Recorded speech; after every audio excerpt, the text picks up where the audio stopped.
this is a highly requested video on campomelic dysplasia, and we have a bunch of facts about this disease, so if we look down, that means we're just, like, making sure we get all of them, so yeah. Yeah.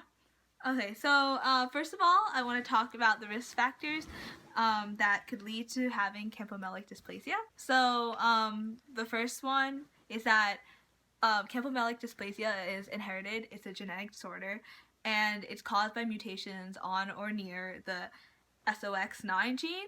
And this gene is responsible for making a protein that plays an important role in the formation of different tissues and organs. And it regulates the activity of other genes and of transcription too. So who gets it? Since campomelic dysplasia is genetic, it is inherited in a dominant pattern, and one copy of this gene is sufficient to cause the person to have this disorder. So most cases do result in new mutations, but my family is special and we actually do carry it, so. Yeah, so then some common symptoms about this disease can be that, well, first you can tell physically because people with CD have smaller eyes and a larger forehead, and their head is relatively bigger than their body. And then they also have bowing of the legs, and arms, but mostly bowing of the legs. And then also scoliosis, which is curvature of the spine, and because of this, sometimes the lungs can get crushed, so their lung capacity is smaller than to regular humans. And then they also have a shorter stature, so shorter legs, 11 ribs instead of 12, and then they could have club feet, so their feet are turned inwards instead of like straight like us. And then they also have external genitalia that is different from their internal genitalia, so it's ambiguous genitalia, which means that on the inside you could have like ovaries, but on the outside you would have a male body part. Juwan. It's a different example. Okay, yeah. Care procedures available for children with campomelic dysplasia are just going to therapy because they might look different and get bullied. Well, they will look different and will get bullied in school by their peers. And just to encourage your child to participate in different activities. So even if they can't run around like the other kids, you could enroll them in craft classes or like sign them up for music lessons to get them like involved in a variety of activities. Yeah. So campomelic dysplasia can be diagnosed in many ways. The first is during pregnancy you can have an amniocentesis, which is when the doctor sticks a needle and draws out some amniotic fluid. And the risks of this procedure are that it could actually result in miscarriages, but since that risk is actually kind of decreased now due to better technology, that's what we chose to see if our child has CD. And another test that you could use is chorionic villus sampling, or CVS, between the 11th and 14th week of pregnancy. But these methods are used for high-risk pregnancies. So because I have genes that could cause this disorder, this is why we decide to use it.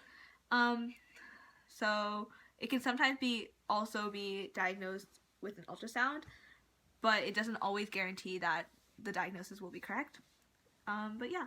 Yeah, and then the disease is most life-threatening in the newborn period, and not many people survive past that stage, but there are individuals who are living in their like 50s and 60s with CD, so we're hopeful for our baby to like live a long and happy life. It's very rare, but hopefully we can. Yeah, that'll be fine.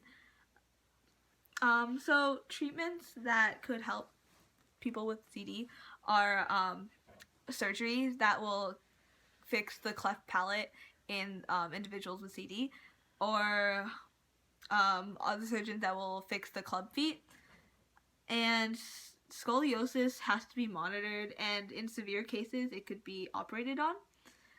And because of ambiguous external genitalia, the parents must make the decision at birth whether to make the child a boy or a girl and get rid of or manipulate the tissue that's already there.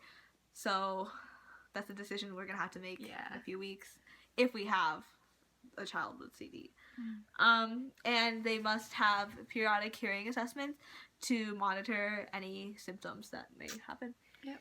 And then right now there aren't any specific cures for campomelic dysplasia, but we can go to specialists for each of the symptoms and then they can lessen them. So now we're going to get to the sciencey part of this disease. So campomelic dysplasia affects the skeletal system, cells, and other tissues.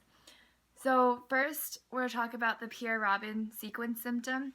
This usually leads to a cleft palate, and it's called a sequence because when the baby's in the womb and developing, the mouth takes like specific steps in order to reach a cleft palate. So which is like a division of the inside, like the roof of your mouth, and then surgery needs to happen in order to make it whole again.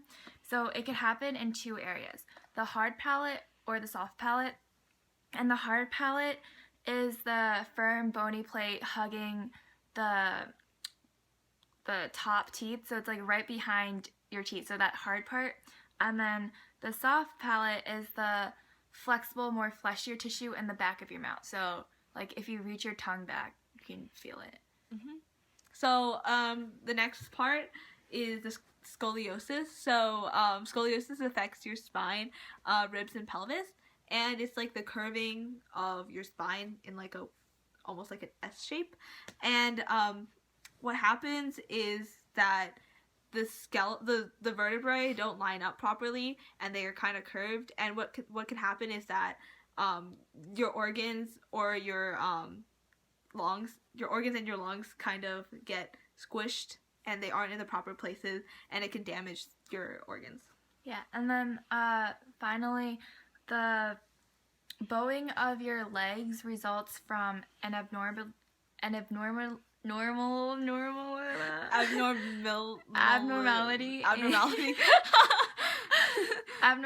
in the growth plate in the upper part of your shin bone, and that's called the tibia. And then growth plates are located at the end of a child's bone, and it helps determine the shape of the leg or the arm, whatever, at the end of when the child is an adult.